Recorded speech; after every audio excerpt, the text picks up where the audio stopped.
Baik, Ustadz, apakah bisa dimulai? Silakan dimulai, Ustazah, silakan dimulai.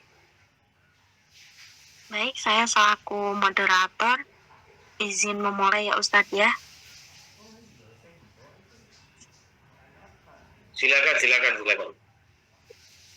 Nah, Bismillahirrahmanirrahim. Assalamualaikum warahmatullahi wabarakatuh. Alhamdulillahirabbil alamin. Wassalatu wassalamu ala asrofil anbiya'i wal mursalin Sayyidina Muhammadin wa ala alihi wa sahbihi ajma'in. Yang saya hormati Bapak dosen Moh Ali yang sedang berada di Dubai ya Pak ya. Ya. Serta teman-teman semua yang insya Allah dimuliakan Allah. Puji syukur alhamdulillah, marilah kita senantiasa panjatkan kehadirat Allah Subhanahu wa taala atas limpahan rahmat, taufik, hidayah dan inayahnya pada kita semua. Yang mana sampai saat ini kita masih diberikan nikmat iman, Islam dan kesehatan, sehingga pada saat ini dapat mengikuti Zoom study hadis bersama. Tak lupa pula sholawat dan salam semoga Allah senantiasa tercurahkan pada junjungan kita Nabi besar Muhammad SAW beserta keluarga dan para sahabatnya, yang mana beliau adalah Nabi yang membawa kita dari alam kegelapan menuju kepada alam yang penuh cahaya kebenaran, dan mudah-mudahan kita selaku umatnya mendapatkan syafaatnya. Amin, amin, Allahumma amin.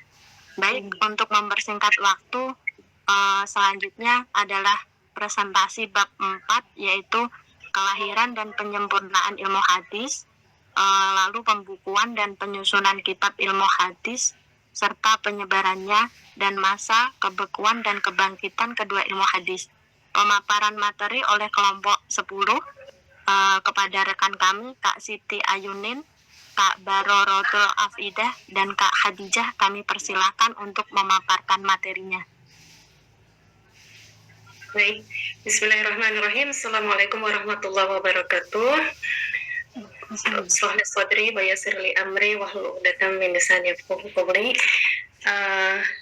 Kepada Bapak dosen yang terhormat, Bapak Muhammad Ali, dan rekan-rekan semuanya yang saya hormati, kami dari kelompok 10 saat ini akan membawakan makalah dari tahapan-tahapan perkembangan ilmu hadis dan pembukuan hadis. Untuk sebelumnya ini saya mohon izin dulu untuk menjelaskan teknis presentasi kami, karena sebelumnya kami di sini mengerjakan makalah ini secara terbagi di setiap bab, maka insya Allah setiap bab nanti akan disampaikan oleh masing-masing dari kami. Demikian, bismillah, mari kita mulai presentasi kelompok 10 untuk makalah studi ilmu hadis. Saya Khadijah Mukti Rahmayanti, dan saya akan membawakan bab kelahiran ilmu hadis. Nah, pada tahap perkembangan ilmu hadis dan pembukaan ilmu hadis itu yang kami kutip dari buku yang direkomendasikan oleh Bapak dosen, yaitu tentang pengantar ilmu hadis. Di dalamnya ada beberapa yang kami kutip pada latar belakang masalah. Ilmu hadis lahir sebagai respon atas kebutuhan umat Islam akan pedoman hidup yang sahih setelah wafatnya Rasulullah SAW. Hadis merupakan perkataan, perbuatan, dan ketetapan Nabi yang menjadi rujukan penting bagi umat Islam. Pada awal Islam, hadis-hadis Nabi disebarluaskan secara lisan melalui hafalan dulu. Kemudian para sahabat dan para tabi'in yang memiliki hafalan kuat itu untuk selanjutnya tuh dilakukan pembukuan atau penyusunan. Nah, karena seiring berkembangnya informasi dan bertambahnya waktu, banyak kekhawatiran dan terjadi pemalsuan hadis, ya, yang mana nanti akan disampaikan oleh rekan saya di bab berikutnya. Nah, manusia itu hidupnya membutuhkan berbagai macam pengetahuan sumber untuk setiap pemecahan masalah, dan itu tentu membutuhkan sesuatu yang berdasar untuk diambil hukumnya. Nah, ada dua macam sumber dari pengetahuan tersebut yang saya kutip itu, yaitu secara nakli dan akli. Sumber yang bersifat nakli ini bersumber dari pilar sebagian besar ilmu pengetahuan yang dibutuhkan oleh manusia, baik dalam agamanya secara khusus maupun masalah dunia pada umumnya. Dan sumber yang sangat otentik bagi umat Islam dalam hal ini adalah Quran dan hadis Rasulullah SAW. Dari kebutuhan di atas tersebut ya tadi ya, lahirlah hadis sebagai sumber ajaran Islam setelah Al-Quran melalui proses kelahiran yang panjang dan kompleks, teman-teman. Nah, awalnya itu dimulai dari masa Nabi Muhammad SAW. Sebentar coba saya cek ya. Oh iya, saya kembali ke slide sebelumnya. Jadi dimulai dari masanya Nabi Muhammad, hadis disampaikan secara lisan oleh Nabi Muhammad kepada para sahabatnya dan kepada tabi'in. Kemudian setelah berjalannya waktu, muncul kebutuhan untuk mengumpulkan dan kayaknya perlu ditulis mungkin waktu itu, sehingga terjadilah penulisan hadis secara sistematik. Nah, proses penyempurnaan hadis ini melibatkan upaya para ulama dalam mengklasifikasikan dan mengkritisi. Setelah itu baru disusun ke dalam kitab-kitab hadis yang kita kenal saat ini. Kelahiran dan penyempurnaan hadis ini merupakan hasil kerja para ulama selama berabad-abad. Setelah masa Nabi Muhammad SAW, para sahabat dan tabi'in berperan penting dalam menghafal dan meriwayatkan hadis. Namun, upaya sistematis dalam mengumpulkan dan menyusun hadis baru dilakukan oleh para ulama yang generasi berikutnya. Begitu. Kemudian masuk ke bab penyempurnaan. Setelah itu masuklah ke proses penyempurnaan hadis. Nah, yang merupakan upaya para ulama dalam memilah dan mengklasifikasi, menghimpun dan mengkritisi hadis. Jadi ada semacam pengklasifikasian. Lalu tahap penyempurnaan hadis itu, ya ini yang saya coba biar singkat, itu pengumpulan hadis bilisan, ditulis dan dikumpulkan kemudian ditulis dan dikumpulkan dalam bentuk musnad, lalu diklasifikasikan hadis sahih, mana yang sahih, mana yang doif, mana yang palsu begitu. Nah, lalu saya juga ada beberapa kutipan dari buku yang kemarin itu. Proses penyempurnaan hadis itu melalui ilmu-ilmu yang terkait seperti ilmu musnad, musaf, dan ilmu al-rijal al-hadis. Sehingga para ulama itu memiliki kemampuan untuk membedakan hadis yang sahih, hasan, dan dhaif kan. Nah, dengan demikian umat Islam dapat mengetahui hadis mana yang dapat dijadikan rujukan dalam kehidupan sehari-hari dan yang mana yang harus dihindari, karena memang saat itu nanti akan menemukan fase di mana ada fase kebekuan dan maraknya lahirnya hadis-hadis yang palsu begitu. Proses penyempurnaan hadis itu tidak terlepas dari berbagai tantangan. Salah satunya tantangan terbesar adalah muncul hadis-hadis palsu, lemah dan doif. Itu yang ada di buku yang saya kutip. Lalu dari situ nanti akan masuk ke dalam tahapan pembukuan yang akan dijelaskan oleh teman saya, Mbak Siti Ayunin. Untuk waktunya, monggo dipersilakan. Terima kasih atas waktunya Kak Hadijah. Saya Siti Ayunin Nazila akan menjelaskan mengenai pembukuan hadis. Pembukuan tentu berbeda dengan penulisan. Jika penulisan itu sendiri yaitu hanya menulis pada selembar kertas, namun pembukuan ialah mengumpulkan tulisan-tulisan baik yang sudah tertulis maupun yang dihafal dan menyusunnya menjadi sebuah buku. Proses pembukuan hadis tidak serta-merta sempurna dan tidak ditinjau ulang oleh para ulama. Maka dari itu, proses ini membutuhkan waktu yang lama dari generasi ke generasi. Jadi, untuk pembukuan ilmu hadis, itu dilakukan bertahap. Singkatnya, saya rangkum pada 3 masa, yaitu pada masa Umar bin Khattab. Pada masa Umar bin Khattab ini beliau tidak menyetujui untuk membukukan hadis, dikarenakan pada waktu itu beliau khawatir akan tercampurnya ilmu hadis dan Al-Quran. Karena waktu itu pada zamannya Umar bin Khattab, penulisan Al-Quran itu masih dimulai, dan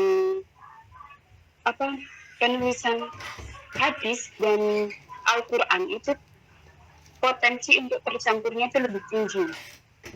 Lalu kemudian ada pada masa Khalifah Umar bin Abdul Aziz sekitar tahun 99 Hijriah hingga 101 Hijriah.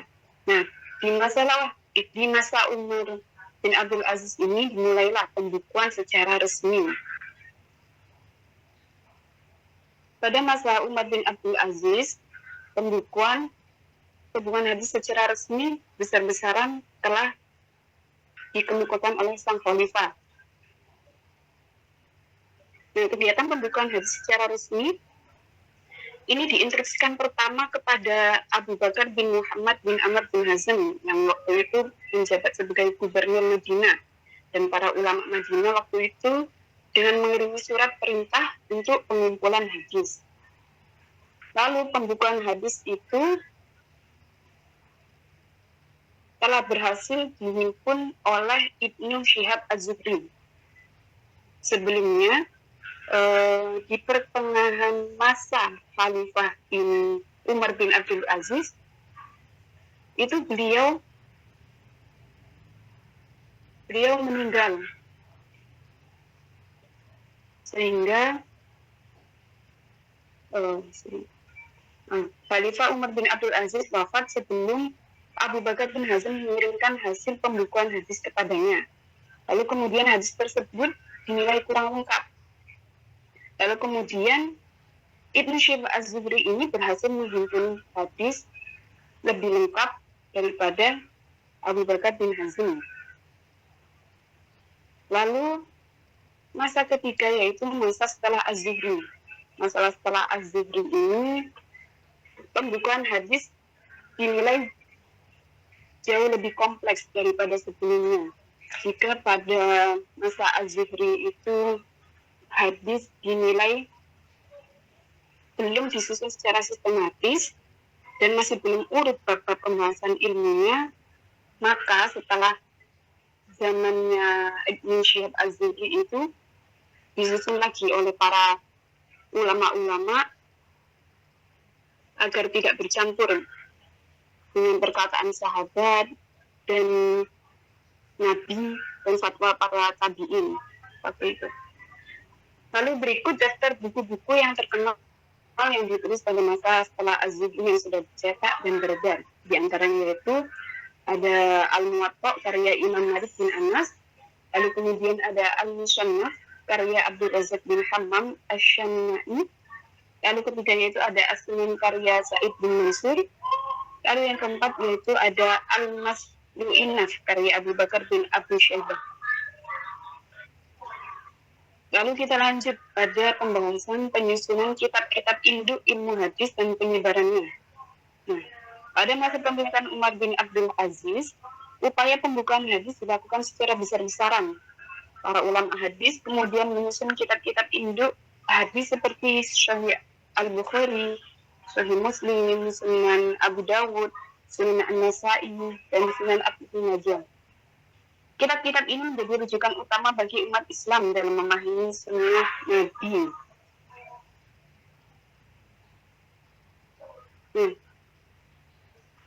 Upaya pembukaan hadis ini dilakukan secara besar-besaran. Para ulama hadis kemudian menyusun kitab-kitab. Maaf.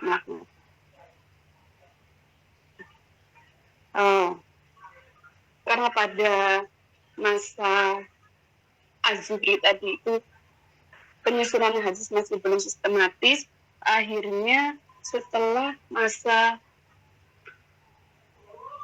Az-Zuhri itu ulama-ulama memakai beberapa metode untuk menyusun hadis agar lebih tersistematis.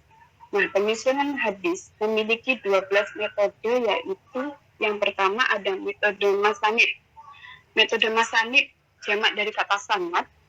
Metode ini mengumpulkan hadis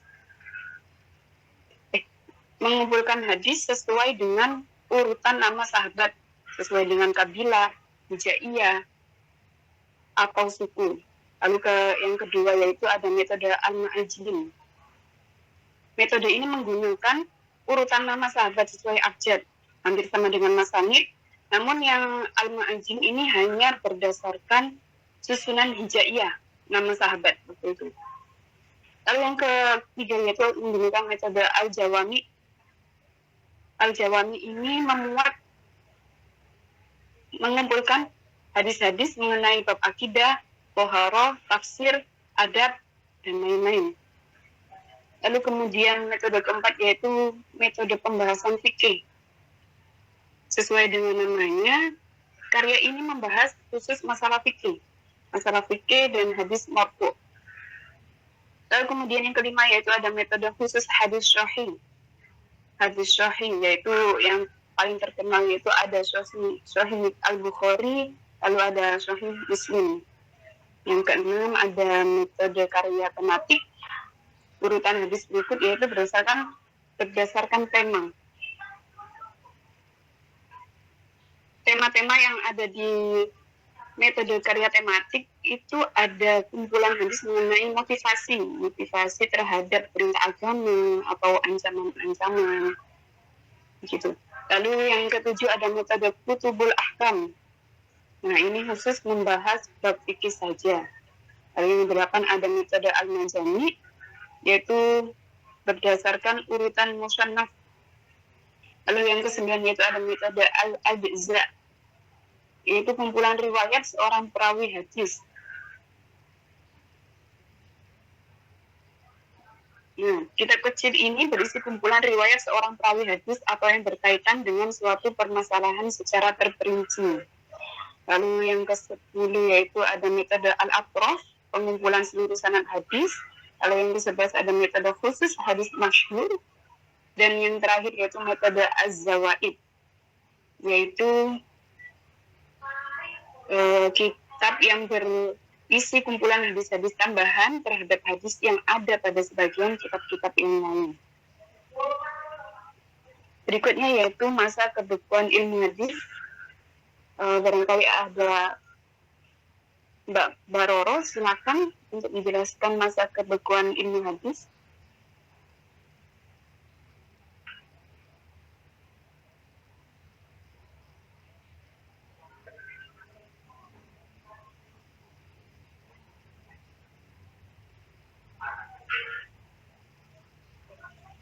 Halo?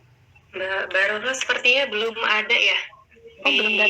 Belum datang. Baik. Mungkin saya lanjutkan aja ya untuk yang masa kebekuan ilmu hadis ini. Baik. Karena beliau belum hadir. Baik, jadi pada bab masa kebekuan ilmu hadis ini, jadi di masa-masa tertentu era perkembangan ilmu hadis itu sempat mengalami stagnasi. Stagnasi itu semacam kayak dia stuck gitu, nggak ya mandek gitu istilahnya, atau bahkan banyak kemunduran. Nah, hal itu tuh disebabkan oleh berbagai faktor seperti faktor politik, sosial, dan budaya. Tapi semangat untuk menghidupkan kembali kajian hadis alhamdulillahnya selalu ada. Pada abad modern misalnya terjadi kebangkitan kedua atau disebut kebangkitan kembali masa kebekuan hadis. Itu di era tersebut digencarkan kembali untuk diadakannya kajian-kajian hadis gitu, terutama di dunia Arab dan area-area negara yang memang dominan oleh umat muslim ya. Para ulama saat itu banyak melakukan penelitian baru terhadap hadis dengan menggunakan metode ilmiah melalui macam kuliah ya, termasuk lewat universitas, lewat halakoh juga. Dan fase kebekuan atau kemunduran tersebut terjadi di abad ke-10 sampai abad ke-14 Hijriah. Aktivitas pembekuan dan pembahasan terhadap ilmu hadis itu nyaris terhenti, dan kitab ilmu hadis itu hampir nggak pernah dibahas begitu pada saat itu, di era-era itu.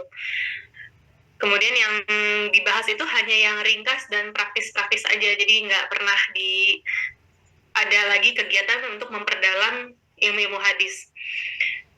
Kemudian, nah ini saya ngambil dari buku pengantar ilmu hadis juga, di mana ada permisalan dari kitab Tadrib al-Rawi fi Syarah Taqrib al-Nawawi oleh Jalal al-Din Abdullah Rahman Ibnu Abu Bakar al-Suyuti ya ini ya tulisannya.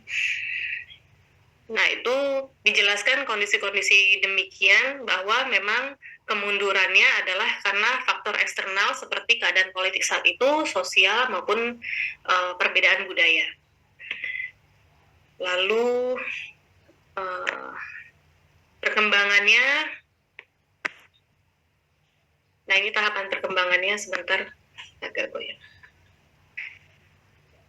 Nah ini yang pertama, jadi kalau diurutkan adalah tahap kelahiran dan periwayatan hadis secara lisan yang disampaikan dari sahabat-sahabat dan para tabi'in melalui hafalan-hafalan. Kemudian setelah itu masuk ke tahap penyempurnaan.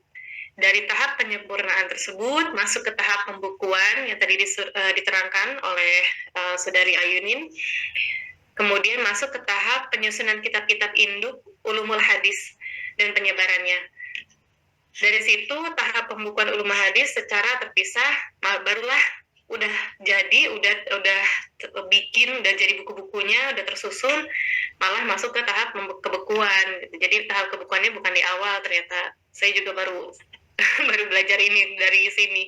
Ternyata di akhir, di tengah-tengah malah ada kebekuan perkembangan ilmu hadis.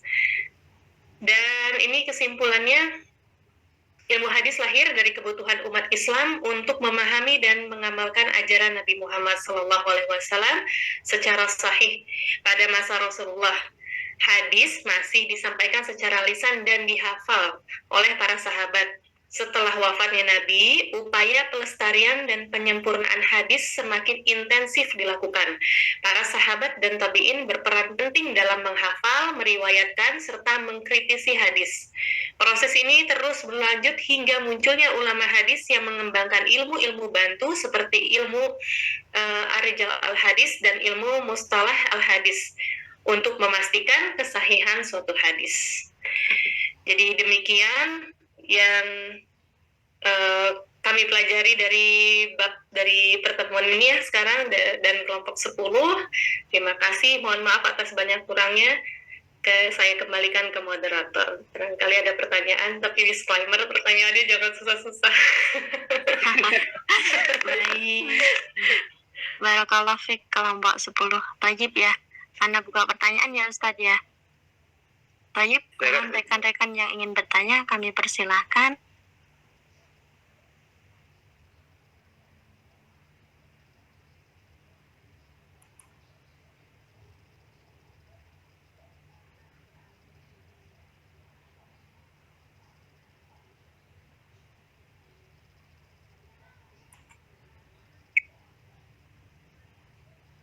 Ya, silakan teman-teman yang lain bertanya. Sebelumnya, sebelum sesi tanya jawab, terlebih dahulu saya memberikan apresiasi kepada teman-teman kita pada malam hari ini, waktu Indonesia, yang telah memenuhi tugas mata kuliah studi hadis dengan menyajikan kepada kita PowerPoint tentang perkembangan ilmu hadis dari masa ke masa. Adik-adik semuanya, bahwa hadis itu merupakan suatu perkara dalam konteks umat Islam khususnya umat Islam, suatu perkara yang berkaitan dengan umat Islam, berkaitan dengan seluruh gerak-gerik kehidupannya, mulai dari bangun tidur di pagi hari hingga tidur kembali di malam hari. Semuanya tidak lepas dari hadis-hadis Rasulullah SAW. Dalam arti semua aktivitas kehidupannya dituntun oleh sunnah Rasulullah. Untuk itu tak pelak wajar apabila hadis ini mengalami dinamisasi, perkembangan pengetahuan yang berkaitan dengan hadis.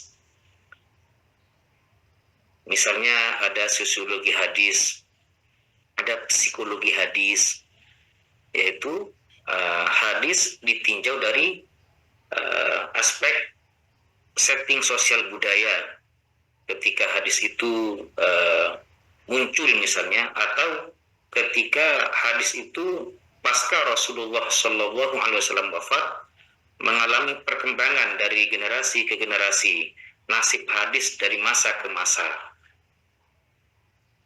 Jadi intinya hadis itu dinamis. Hadis dan apa saja yang berkaitan dengan hadis itu dinamis. Sehingga dengan demikian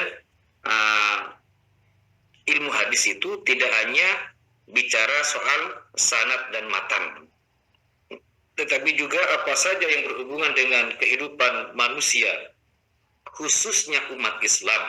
Maka hadis itu selalu hidup dari masa ke masa. Yang dibicarakan oleh teman kita pada malam hari ini yang telah dipresentasikan itu ditinjau dari aspek sejarah, yaitu perkembangan ilmu hadis dari generasi ke generasi, mulai dari rintisannya, kemudian masa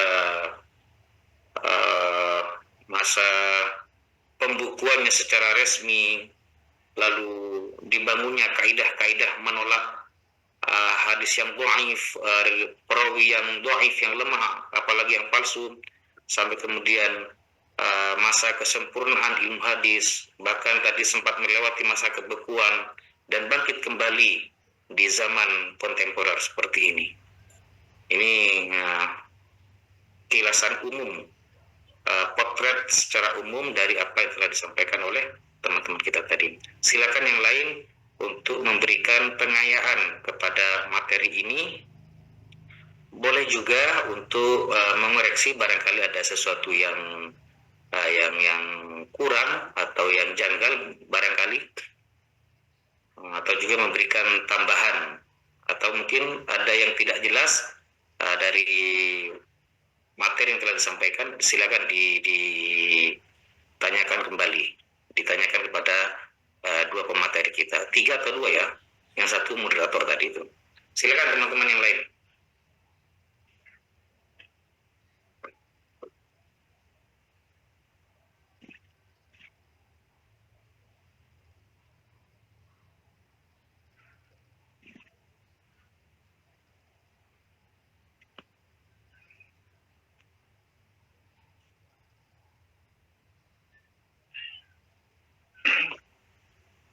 Baik, izin pertama ya, moderator. Silakan. Oke, Assalamualaikum warahmatullahi wabarakatuh. Dari materi yang disampaikan tadi ada sedikit kesimpulan yang bisa kami pahami, bahwasanya pembukuan hadis yang hampir bersamaan dengan pembukuan Al-Quran, ya, itu kemudian hadis sempat dihentikan, ya, karena bersamaan dengan pembukuan Al-Quran. Dikhawatirkan nanti ada pencampuran. Pembukuan hadis baru secara besar-besaran itu dilakukan sekitar tahun atau dua abad setelah Rasulullah meninggal ya, atau 1 abad ya. generasi tabiin berarti. Ya, benar. Umar bin Abdul Aziz itu kan cucu dari Sayyidina Umar, ya, berarti generasi tabiin. Yang menjadi pertanyaan saya,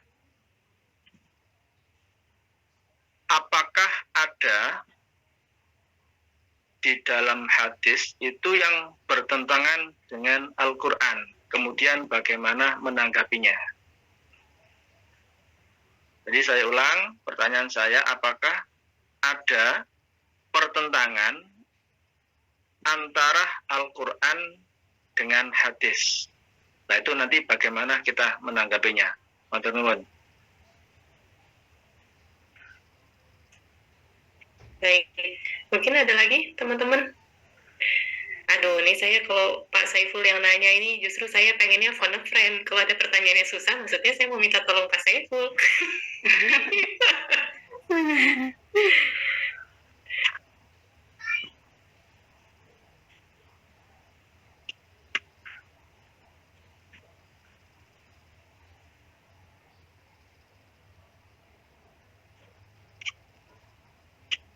Belum ada kayaknya.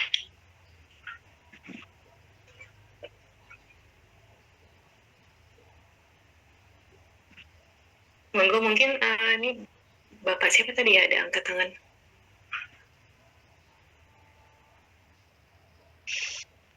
Oh hilang. Mbak Ayunin mungkin mau menjawab pertanyaannya? Baik. Sependek yang saya tahu tentang hadis yang bertentangan dengan Al-Quran itu, insya Allah itu tidak ada. Ya.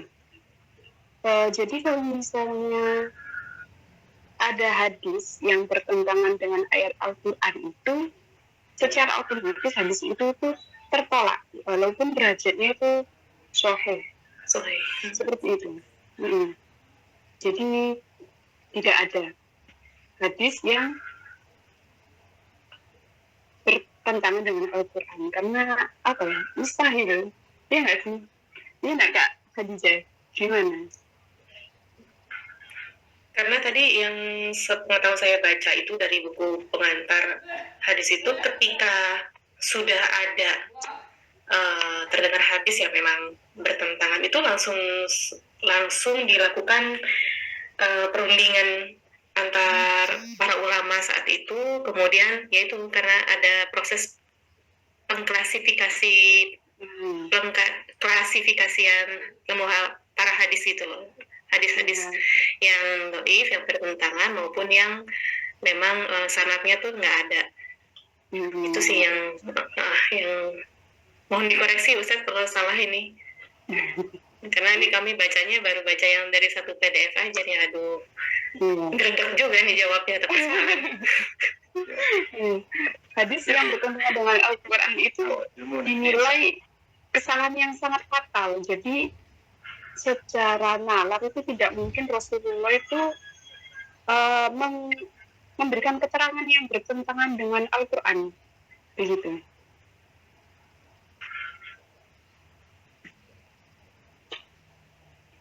Bagaimana Pak Saiful? Baik, ini sedikit biar jadi khasanah ya, biar jadi khasanah nanti insya Allah. Monggo dibahas bareng-bareng. Ini ada sebuah hadis yang diriwayatkan oleh Ibnu Umar bin Abdul Khattab, ya, Ibnu Umar dan Mughirah bin Syu'bah. Hadis ini disahihkan oleh Bukhari dan Muslim, ya.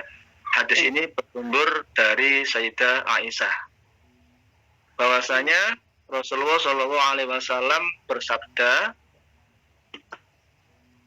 Innal mayyita la yu'adzabu bibukai ahlihi alaihi. Yang artinya sesungguhnya mayit akan disiksa disebabkan tangisan dari keluarganya. Ini sebuah hadis dari Sayyidah Aisyah, ya, disahihkan oleh Bukhari dan Muslim. Nah, padahal di dalam Al-Quran Allah Subhanahu wa taala berfirman dalam surat Al-Fatir ayat 35 ayat 18. Allah berfirman wala taziru waziratun wizra ukhra. Dan sering kita dengar ya, bahwasanya seseorang itu tidak akan memikul dosa orang lain. Nah, ini kan kayak kontradiktif ya. Dalam Al-Qur'an Allah berfirman seseorang itu tidak akan memikul dosa ya orang lain ya, termasuk orang yang sudah meninggal tidak akan memikul orang yang masih hidup. Sedangkan hadis tadi mengatakan kalau ada keluarga yang menangisi jenazah orang yang meninggal, itu jenazahnya, mayitnya itu akan disiksa. Ya. Nah, Akan disiksa, betul. Iya, saya pernah dengar. Hadis ini sahih gitu loh. Ya. Nah, seperti itu bagaimana sikap kita.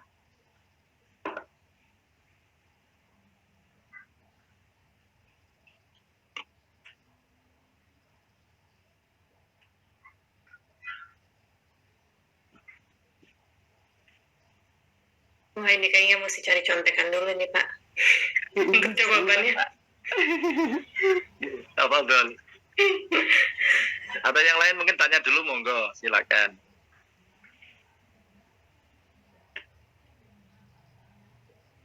Moderator boleh mempersilakan kepada penanya lain dulu. Oke, rekan-rekan, ada yang ingin ditanyakan, kami persilahkan. Saya tidak ada, saya baru cari referensi ini. Nanti tanya habis ini.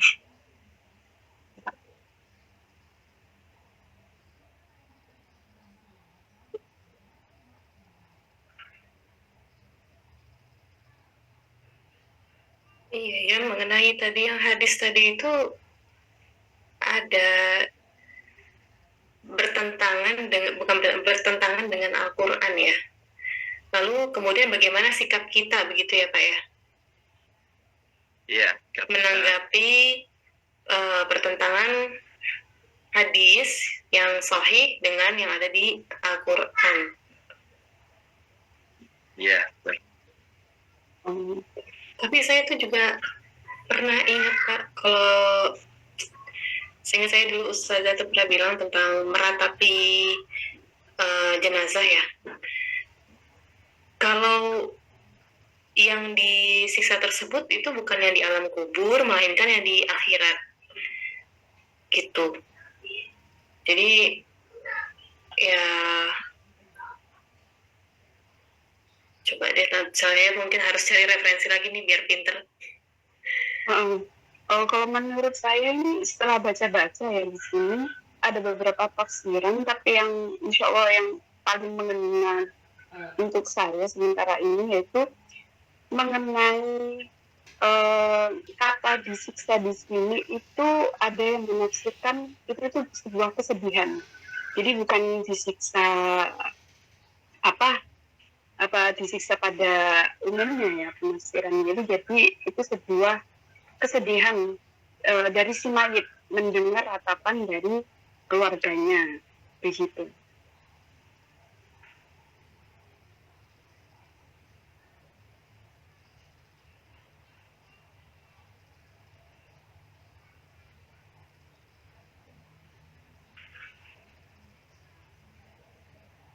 Nah, ini ada referensi juga yang saya temukan dari salah satu website ya.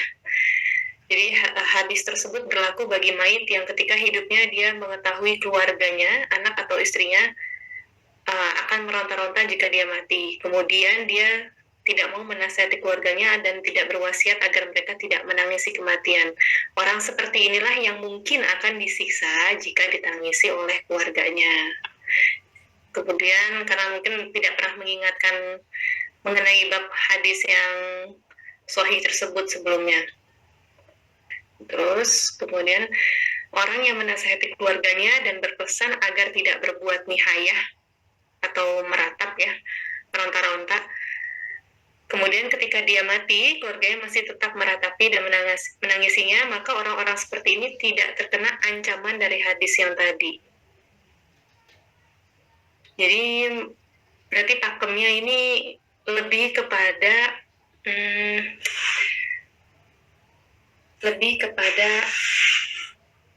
pernah atau tidak menasihati keluarganya itu mengenai bab meronta-ronta di depan jenazah gitu atas kematian seseorang. Kalau sudah pernah menasehati, insya Allah nggak akan kena ancaman yang tadi disebutkan oleh Sayyidah Aisyah. Lalu bagaimana sikapnya kita? Ya berarti sebaiknya kalau saya pribadi, ini saya pribadi ya, boleh nggak sih saya pribadi? Kalau saya pribadi, ya lebih baik saya tetap mengikuti apa yang sahih gitu.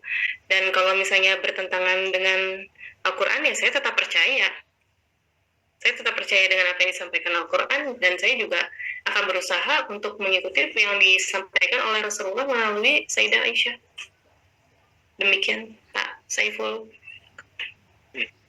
Afan Pak Saiful, tadi pertanyaannya coba bisa diulang nggak? Iya, maksud saya kenapa kok misalnya ada pertentangan ya antara Al-Quran dengan hadis, tapi hadis itu kok disahihkan gitu loh. Oh, Ada pertentangannya kan, hubungannya kan dengan ini catatan hadis ya. Ya. Kayak intinya kayak gini ya. Ya. Kayak ini kan doif. Kalau doif kan tidak termasuk sahih atau hasan. Kenapa diperbolehkan gitu ya? Iya. Kok masuk hadis sahih? Iya, benar. Oke. Kayaknya itu lebih tepatnya bisa dijawab langsung sama Ustadz Moh Ali deh. Monggo kami persilahkan Bapak Ustadz.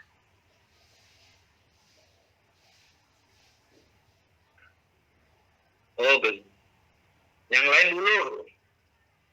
lalu Oke, enggak apa-apa. Yang lain, tadi saya menyimak dari kesimpulan Mbak itu ya, Mbak kelompok 10 tentang si mayit menangisi si mayit kalau nggak salah ya. Itu kan tadi Mas Saiful kayaknya bilang contohnya menangisi si mayit itu kan nggak boleh gitu ya Mas ya. Kenapa bisa disohihkan? Kenapa hadis tersebut bisa disohihkan jika bertentangan dengan yang ada di Al-Quran? Iya, harusnya kalau jawaban saya pasti harusnya nggak boleh karena itu hadis doif gitu. Tapi kita yang nggak boleh ikut kalau doif kan. Saya pernah mendengar biasanya kalau doif itu diperbolehkan karena ada itu. Ini pribadi saya ya. Saya pernah dengar itu kalau dihalalkan menurut ulama tuh penyampaian hadis doif berkaitan dengan hukum halal haram, akidah, dan hanya sebatas fadhail amal gitu ya Pak ya. Maksudnya di dalam doif itu tuh masih berkaitan dengan berisi kisah nasihat-nasihat atau keutamaan amalan dan tidak berkaitan dengan sifat Allah, akidah atau halal haram gitu, hukum syariat, bukan hadis maudhu tapi dan tidak terlalu doif juga gitu yang diperbolehkan. Tapi menurut saya kalau doif ya jangan, lebih baik gitu ya Pak ya. Kalau saya menilainya mungkin karena memang ini kan datangnya dari Sayyidah Aisyah ya. Jadi sanadnya itu kuat banget gitu. Untuk yang tadi mengenai hadis yang tadi meratapi mayit. Jadi tetap disahihkan. Sekalipun di Al-Quran ada perintah ada keterangan bahwa mayit itu tidak akan disiksa atas perbuatan manusia. Seorang tidak akan memikul dosa orang lain. Tapi di sini persoalannya kan bukan ini persoalannya kan hadis palsu ya, dan hadisnya tidak terlalu doif. Kalau tidak terlalu doif, saya kurang paham ya. Tapi kalau benar-benar doif, saya rasa ya tidak boleh dipergunakan. Karena merujuk pada pendapat ini, saya mendengar para dai di Indonesia itu, para dai diperbolehkan untuk menyampaikan hadis yang berkaitan dengan kisah-kisah dan motivasi dalam ceramahnya, meskipun tidak menjelaskan kualitas hadis yang disampaikan, dengan catatan hadis yang disampaikan tidak berkaitan dengan akidah, persoalan halal dan haram, bukan hadis palsu, hadisnya tidak terlalu doif gitu. Anehnya gitu. Saya juga ini mau tanya perihal ini deh kayaknya deh. Monggo Pak Ustadz bisa disampaikan. Izin berpendapat. Oke, baik.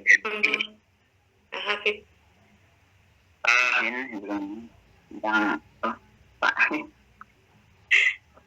yang ditanyakan tadi siapa Bapak Saiful tadi, apakah bertentangan hadis dengan Al-Quran? Kalau hadis misalnya tadi diceritakan Sahih Muslim, ya Bukhari Muslim, itu sesungguhnya mayat tersiksa apabila ditangisi yang masih hidup. Apakah bertentangan dengan surat Fatir ayat 18, wala taziratu wizra ukhra, tiap orang nanti menanggung amalnya sendiri-sendiri. Nah, saya rasa ini tidak bertentangan, artinya ini sudut pandang ya, dimana kalau dalam hadis itu kan sesungguhnya mayat tersiksa bila ditangisi, itu artinya untuk yang ditinggal mati oleh seseorang. Jadi jangan sampai kalau istilahnya itu di dalam hadis itu sedihnya itu keterlaluan sampai mencakar-cakar, sampai nangisnya itu meratapi, itu yang nggak boleh. Artinya hadis itu untuk yang masih hidup, artinya hadis itu untuk yang masih hidup, bukan untuk yang yang telah dipanggil Allah. Karena kan kalau ada orang mati kan innalillahi wa inna ilaihi raji'un. Artinya semua ini milik Allah. Jadi hak Allah ketika memanggil hambanya atau ciptaannya. Jadi manusia ketika menganggap itu sebuah titipan, yang nggak boleh sampai seperti itu menangisi. Dan di dalam Al-Quran surat Fatir itu kan wala taziratu wizra ukhra, artinya ya memang setiap manusia itu menanggung amalnya sendiri-sendiri, nggak bisa nanti menanggung amal orang lain. Misalnya kan sering kalau kita sama teman tuh, misalnya kalau sholat amalnya untuk kita sendiri, puasa untuk kita sendiri, nggak bisa misalnya kita sholat terus teman kita nggak sholat, titip ya, nggak bisa. Artinya menanggung amalnya sendiri, baik dosa maupun pahala ya. Jadi saya rasa tidak bertentangan, karena sudut pandang. Kalau hadis itu untuk yang masih hidup, kalau yang masih hidup karena jangan sampai menangis meratapi. Kalau yang Al-Quran tadi itu untuk yang sudah di akhirat atau mempertanggungjawabkan amalnya masing-masing. Dan mungkin itu yang pendapat. Kalau seandainya ada koreksi kami persilahkan. Terima kasih. Baik, Terima kasih Pak Hafid. Mungkin lebih singkatnya itu hadisnya itu sebagai ancaman untuk mengingatkan kita bahwa kita itu tidak boleh meratapi mayit, begitu. Lalu diperkuat di surat Fatir bahwa seseorang itu tidak akan memikul dosa orang lain. Jadi ini bukan pertentangan, namun ada korelasinya, begitu. Gimana Pak hadisnya? Iya, saya rasa demikian. Tapi saya tetap nanti minta penjelasan dari Pak dosen biar lebih mantap. Oke, baik. Adik-adik semuanya, pertama, kuliah kita ini fokus pada materi utama yang telah saya berikan, yaitu tahap perkembangan ilmu hadis dan pembukuan hadis. Sebelumnya tentu kita berterima kasih kepada para audiens para mahasiswa yang lain yang telah merespon, menyimak sehingga memberikan umpan balik. Saya menghendaki pada pertemuan-pertemuan berikutnya berikanlah pertanyaan atau respon atau klarifikasi, koreksi yang khusus fokus dengan tema utama. Pertanyaan dari Pak Saiful ini sebenarnya sudah masuk dalam contoh pembahasan perkembangan hadis di periode kedua, yaitu di tahap sahabat. Hanya saja teman-teman fokus ke ini, fokus ke contoh hadis ini. Jadi tetap berkaitan apa yang disampaikan oleh Pak Saiful itu bahkan sangat berkaitan, namun kaitannya dengan contoh hadis yang dipermasalahkan pada perkembangan ilmu hadis di generasi kedua atau di masa para sahabat. Jadi begini,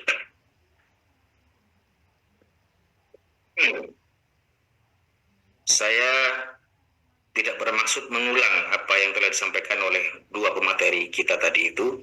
Saya hanya menambahkan, pertama, ilmu hadis itu seperti yang saya sampaikan di awal tadi, suatu pengetahuan yang berhubungan dengan hadis. Khususnya umat Islam, mulai dari bangun tidur hingga kita tidur kembali di malam hari, tidak satu detik pun atau tidak satu inci pun kegiatan kita yang tidak dibahas oleh hadis. Bagaimana hadis tentang bangun tidur, adabnya, di sana diajarkan oleh Nabi kita berdoa, kemudian Nabi mencontohkan Nabi langsung bersiwak, mandi, bersuci dan lain sebagainya. Nabi tidak langsung sholat tahajud misalnya, tetapi Nabi memulainya dengan sholat pembuka. Lalu ini secara general saja ya teman-teman ya. Seraya menunggu subuh, Nabi mencontohkan kepada kita bagaimana di situ ada saat-saat mustajabah, maka hendaknya beristighfar. Sebagaimana juga difirmankan Allah dalam surah Ali Imran itu, alladzina wahum yastaghfiruna bil ashar. Jadi ciri-ciri orang mukmin itu pada waktu sahur beristighfar kepada Allah Ta'ala, dan itu dicontohkan oleh Nabi. Itu menjadi hadis, menjadi sunnah bagi kita untuk kita tiru, untuk kita teladani. Nanti setelah subuh bagaimana Nabi itu mencontohkan kita tidak langsung beraktivitas kecuali mendesak ya, tapi ada di sana itu zikir-zikir yang dibaca oleh Nabi yang pada zaman sekarang dikenal dengan azkarus sobah, azkarul masa, zikir-zikir di pagi hari, zikir-zikir di sore hari. Terus nanti Nabi juga mencontohkan sebagai seorang suami apa yang harus dilakukan sampai di siang hari, sampai di sore hari. Pendeknya tidak satu inci pun kegiatan umat Islam ini yang tidak dipotret, yang tidak dibahas oleh Nabi melalui hadis-hadisnya. Ini yang disebut dengan, yang berkaitan dengan hadis Nabi Sallallahu Alaihi Wasallam, yang setelah beliau wafat, maka ketika Nabi masih hidup, adik-adik ya, seluruh problematika umat ketika itu saya garis bawahi, saat Nabi masih hidup mudah dicarikan jalan keluarnya. Kenapa? Karena sumber syariatnya masih ada. Siapa sumber syariat di sini? Yaitu Rasulullah Sallallahu Alaihi Wasallam. Keberadaan Nabi sendiri itulah yang menjadi syariat.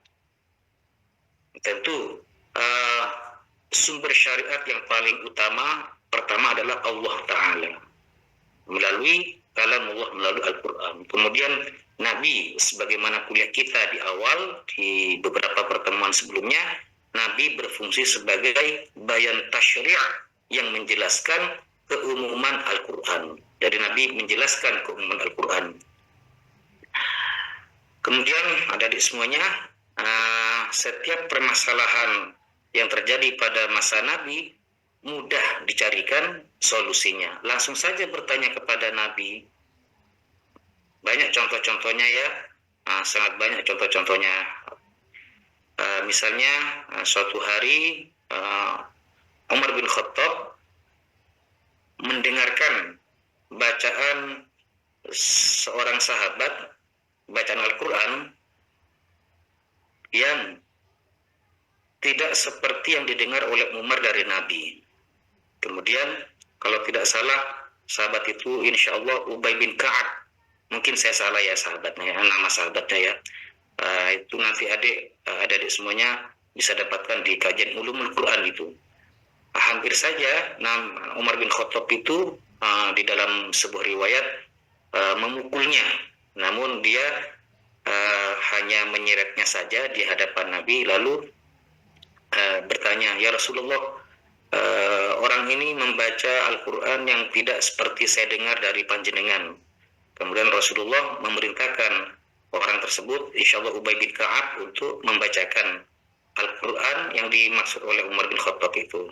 Setelah dibaca, coba kamu baca Umar. Setelah Umar bin Khattab selesai membaca, Nabi bersabda, demikianlah Al-Quran diturunkan dalam keadaan 7 huruf, sab'atu ahruf. Ini teman-teman akan dapatkan di kuliah Ulumul Quran nanti. Saya hanya sebagai memberikan pengantar saja. Jadi intinya adik-adik, di masa Nabi masih hidup, segala problematika yang bertentangan, persoalan yang dipahami berbeda oleh para sahabat ketika itu mudah dicarikan solusinya. Langsung saja datang kepada Nabi. Selepas Nabi wafat, setelah Nabi Muhammad SAW wafat, sumber syariat telah tiada. Dalam hal ini Nabi ya, kalau Allah tetap masih hidup. Allahu la ilaha illa huwal hayyul qayyum. Lalu kepada siapa mereka menyandarkan problem-problem kehidupan yang semakin luas ini, yang semakin bercabang ini? Terlebih ketika itu para sahabat banyak yang berpencar ke luar negeri, ke mancanegara, ke berbagai pelosok-pelosok yang belum tersentuh dakwah Islam, dengan semangat li'a'lali kalimatillah, untuk menyebarkan agama Allah ini. Tentu kepada para sahabat senior. Sahabat senior di sini terutama pada khulafa'ur rasyidin, para amirul mukminin, para khalifah setelah Rasulullah. Nah, adik-adik semuanya,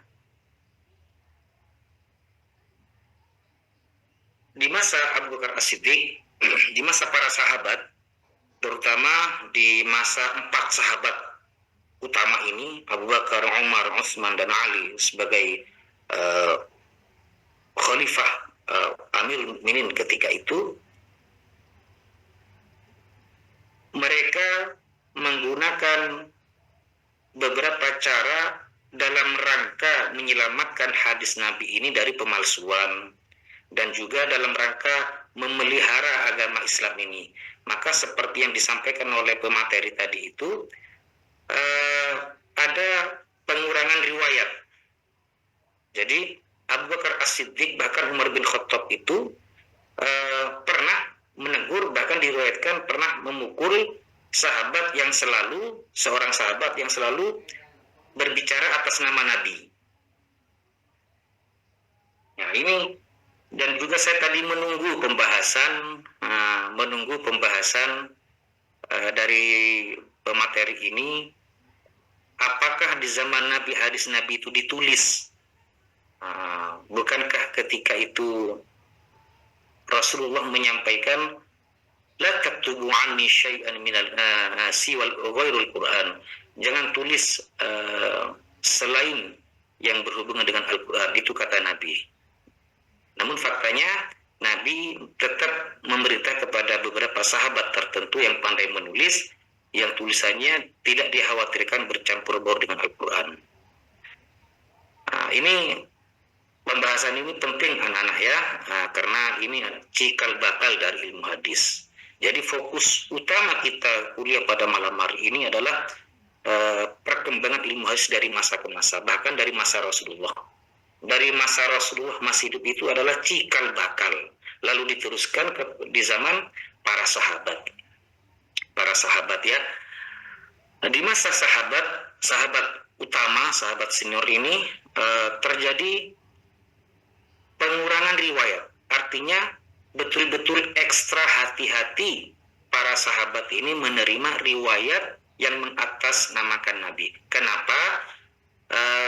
Karena Abu Bakar As-Siddiq berkata, kehancuran, bukan kehancuran ya bahasanya ya, rapuhnya, ini mungkin bahasa yang halus ini dari saya, rapuhnya agama-agama selain Islam, dalam hal ini Bani Israel, agama-agama Bani Israel. Apa agama Bani Israel itu? Tidak lain Yahudi dan Nasrani. Rapuhnya agama-agama selain Islam itu karena mereka fokus pada pembicaraan selain Taurat dan Injil. Jadi dalam hal ini Abu Bakar As-Siddiq, Umar, dan para sahabat senior lainnya tidak suka ketika melihat umat Islam itu, ya, melihat umat Islam itu bahkan kepada para sahabat selalu berkata-kata, selalu menyampaikan atas nama Nabi. Mengapa? Dikhawatirkan umat akan menjauh dari Al-Quran. Maka terjadi muncul kebijakan pengurangan riwayat semata-mata untuk menyelamatkan akidah umat Islam, semata-mata menyelamatkan Al-Quran, agar umat tidak fokus jauh-jauh kepada hal-hal yang tidak berhubungan dengan Al-Quran. Ini satu. Yang kedua,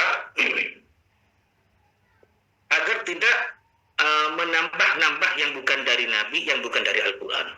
Selanjutnya, mengapa begitu hati-hati adik-adik ya? Karena perluasan agama Islam sudah merambah kemana-mana. Apalagi di zaman Umar bin Khattab, sampai ke Irak, apalagi di zaman Utsman bin Affan, sampai ke Eropa, ya, sampai ke Eropa, ke Uzbekistan. Yang hikmah dari perluasan Islam sampai ke Eropa itu adik-adik, lahirlah seorang imam besar yang bernama Muhammad bin Ismail Al-Bukhari. Ini hikmah dari perluasan ekspansi, atau bahasa lainnya perluasan dakwah Islam hingga ke berbagai mancanegara, melintasi benua sampai ke Eropa. Lahirlah ulama-ulama Islam yang bukan dari kawasan Arab. Ini kuliah sejarah ini ya, kuliah sejarah peradaban Islam. Oke, saya fokus lagi kepada ilmu hadis di masa para sahabat. Adik-adik semuanya, sebelum saya lanjutkan, apakah adik-adik mengikuti dan memahami apa yang saya sampaikan ini, teman-teman? Insya Allah paham Ustaz. Insya Allah paham Ustaz. Tolong dikat, dikoreksi, segera dipotong kalau saya terlalu jauh sampai adik-adik tidak menjadi kabur terhadap ilmu hadis ini. Oke, saya lanjutkan. Teman-teman semuanya, adik-adik semuanya yang saya banggakan,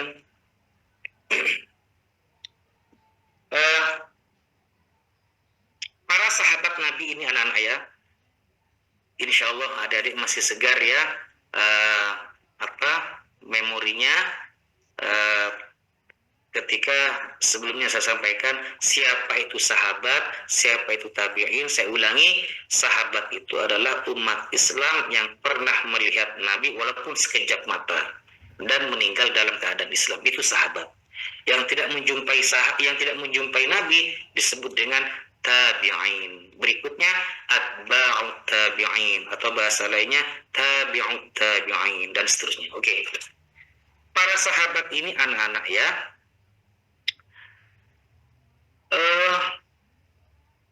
mendapatkan ilham dari Allah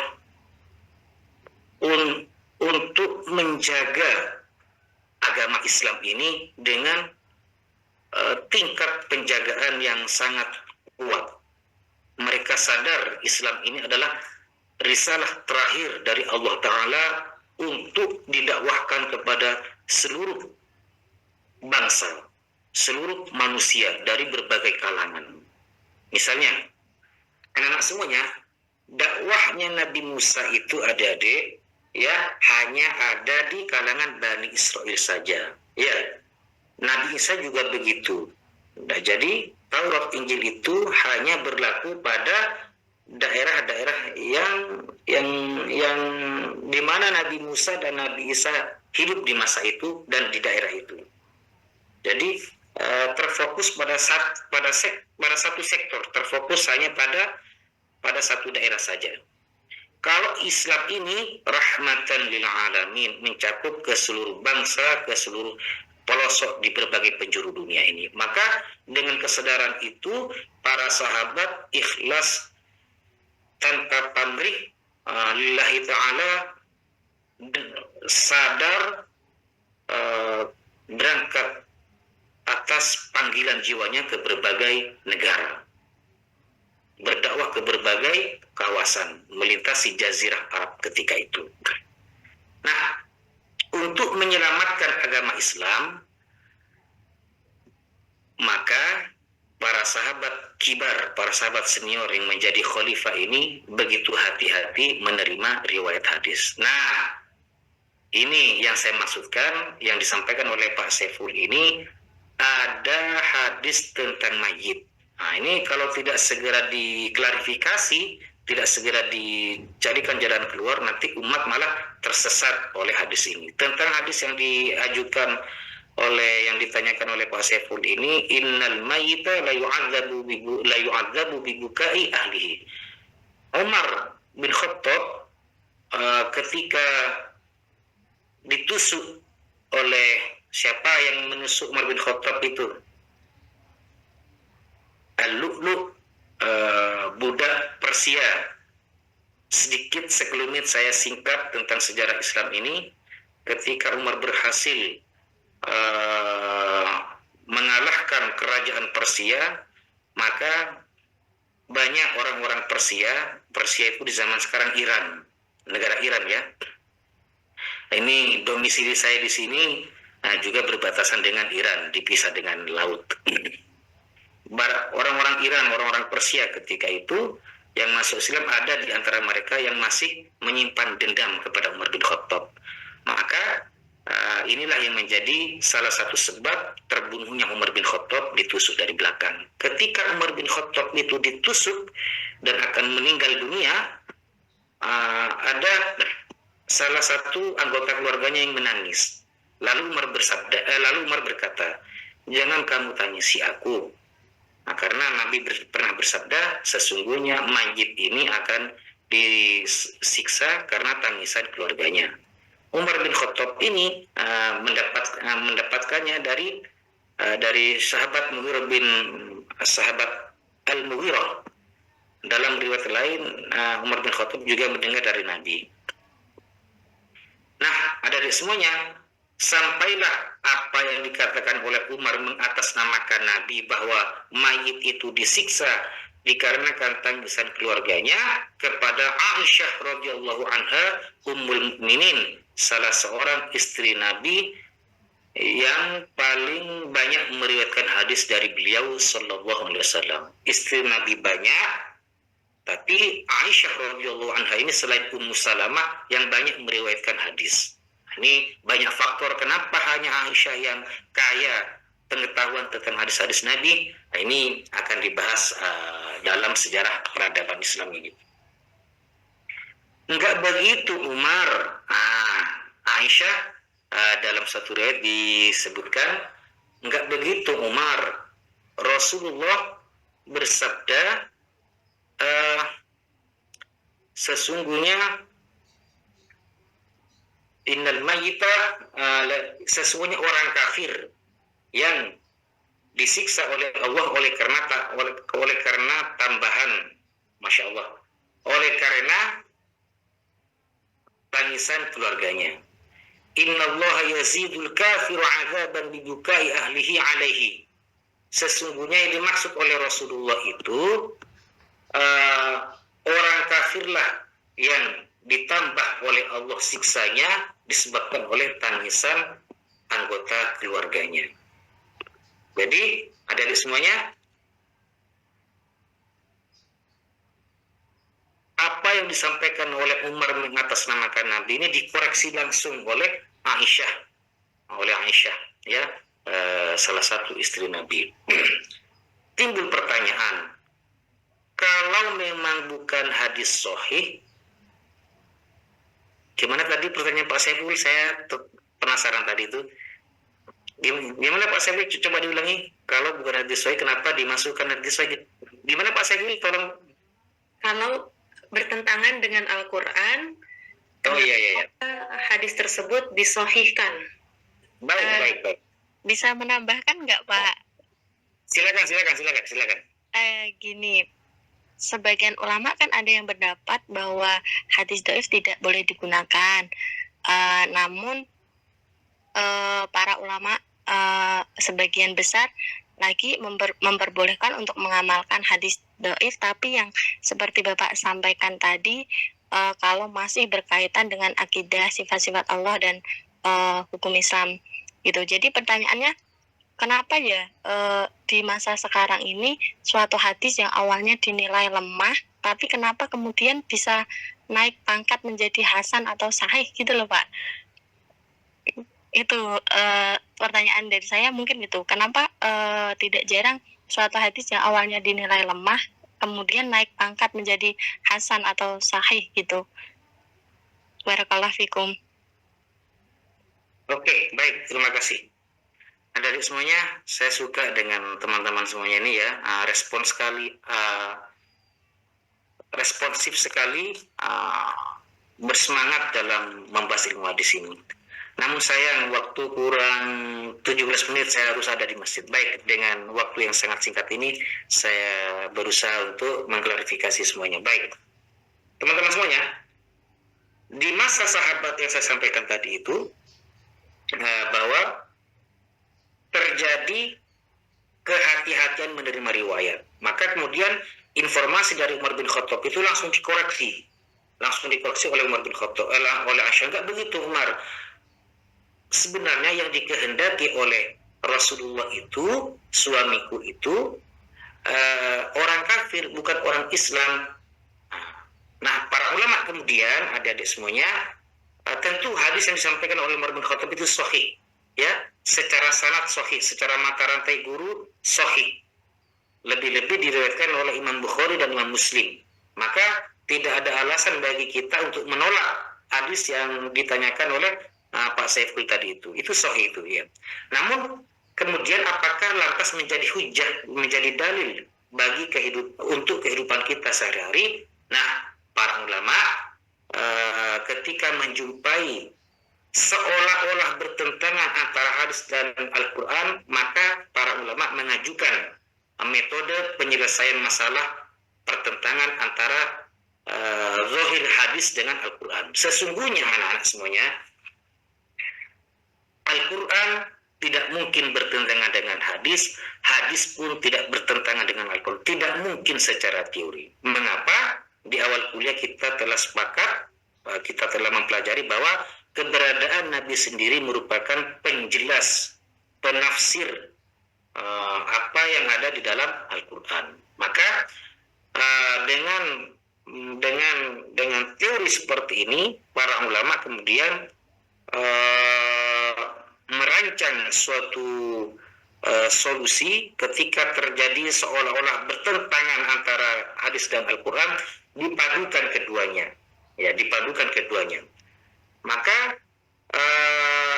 Aisyah menyampaikan kepada khalayak ketika itu, bukankah Allah Ta'ala berfirman wala taziru waziratu wizra ukhra. Jadi setiap seorang itu menanggung dosanya akibat perbuatannya sendiri. Bukankah Allah telah berfirman seperti itu? Jadi tidak mungkin mayit itu ditambah siksanya oleh karena tangisan keluarganya. Yang dimaksud oleh Nabi itu orang kafir. Mengapa adik-adik semuanya? Karena di masa jahiliyah sudah mentradisi, yaitu kebiasaan yang apabila seorang tokoh akan meninggal, maka disuruhlah oleh tokoh itu, nanti kalau aku mati, aku tangisi ya, untuk menambah kewibawaanku. Maka Nabi mencela praktek jahiliyah seperti ini. Maka bersabdalah Nabi, sesungguhnya mayit itu akan disiksa oleh tangisan keluarganya. Lebih-lebih dalam, tadi bagus ada yang mengutip tadi itu di website mana saya tidak tahu, yang seperti yang disampaikan oleh teman kita tadi itu. Jadi ada di semuanya, saya menambahkan bahwa dalam tinjauan balaghah ilmu hau dan sorab ya, pada kaidah bahasa Arab itu, innal mayyita di sana menggunakan alif al-ta'rif, alif dan lam.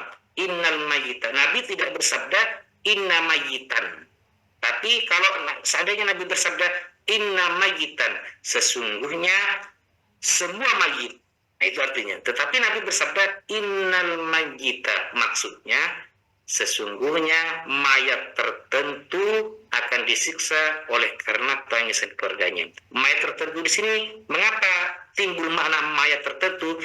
Diambil dari adanya alif dan lam. Al-mayyita, innal mayyita. Innal mayyita. Nabi tidak bersabda inna mayyitan, tetapi innal mayyita. Nah, inilah salah satu metode cara penggabungan Al-Quran dan hadis untuk tidak meninggalkan salah satunya. Jadi keduanya tidak ditinggalkan anak-anak ya. Tentang hadis mayit akan disiksa oleh karena tangisan keluarganya tidak dibuang, tetapi dipertemukan, dicarikan tafsirnya, dicarikan tidak diterjemahkan secara tekstual, tetapi dicari maknanya lebih dalam. Ternyata yang dimaksud dengan Rasulullah itu adalah orang-orang kafir. Ya, memang orang kafir seperti itu. Nanti ya, kalau aku mati tangisi ya, agar menambah kebuanku. Ini yang dicela. Jadi dari praktek semacam ini, maka kelak di kemudian hari lahirlah ilmu hadis yang membahas ilmu mukhtalafil hadis, ilmu nasikh dan mansukh, ilmu cabang-cabang ilmu hadis yang membahas tentang penyelesaian pertentangan antara dalil dari hadis dan Al-Quran. Jika hadis sahih, nggak mungkin bertentangan dengan Al-Quran. Baik, langsung kembali kepada pertanyaan mbaknya tadi itu, gimana pada zaman sekarang ini hadis dhaif. Jadi begini ya mbak ya, ada semuanya, untuk hadis dhaif itu para ulama sepakat tidak boleh dipergunakan untuk masalah halal dan haram, masalah akidah. Hadis dhaif boleh diamalkan untuk motivasi amal saja, untuk penyemangat amal. Maka ada di semuanya, sholat, zakat itu ibadah mahdoh, puasa itu ibadah mahdoh, mencuri itu dosa, ya, kemudian berzina itu dosa, dan sebagainya, halal haram wajib, perkara akidah, ibadah-ibadah mahdoh tidak boleh berdasarkan hadis dhaif. Para ulama tetap menggunakan hadis dhaif hanya untuk, ini mayoritas ulama, walaupun sebagian ulama lain bersikukuh tetap tidak menggunakan hadis dhaif dalam hal apapun. Ini sebagian ulama, tapi mayoritasnya, sebagian besar ulama tetap menggunakan hadis dhaif, hadis yang lemah sanadnya, hanya untuk kepentingan fadhailul a'mal, motivasi amal. Contohnya apa? Yang sering saya contohkan itu praktek azan di telinga bayi. Tapi yang mendoifkan hadis ini ulama-ulama kontemporer. Makanya ulama sebagian banyak para kiai, para tokoh itu tidak menggubris, tidak memperdulikan pernyataan ulama-ulama sekarang ini yang mendoifkan hadis tentang praktek adzan di telinga bayi ini. Karena yang mendoifkan bukan ulama salaf, tapi ulama yang hidup pada zaman sekarang ini. Misalnya hadis doif itu apa contohnya yang tetap digunakan oleh ulama? Selama kedhaifan, kelemahan hadis itu hanya pada periwayat hadisnya yang kurang kuat hafalannya. Kalau periwayatnya adil, bertakwa, terpercaya, tidak pernah berdusta, tetap diterima. Yang menjatuhkan hadisnya menjadi hadis dhaif itu karena lemahnya hafalannya. Dan itu dipakai. Tapi kalau periwayatnya sudah banyak melakukan kesalahan, maka biarpun dhaif, itu dhaif tingkat barat tidak dipakai oleh para ulama. Ada semuanya, ini sangat menarik topik ini. Oleh karena kita diikat oleh waktu, insya Allah kalau saya masih ingat, di pertemuan yang akan datang saya akan meneruskan ini sekelumit tentang perkembangan ilmu hadis ini. Demikian adik-adik yang bisa saya sampaikan. Saya harus segera ke masjid dan sudah waktunya ya 1,5 jam.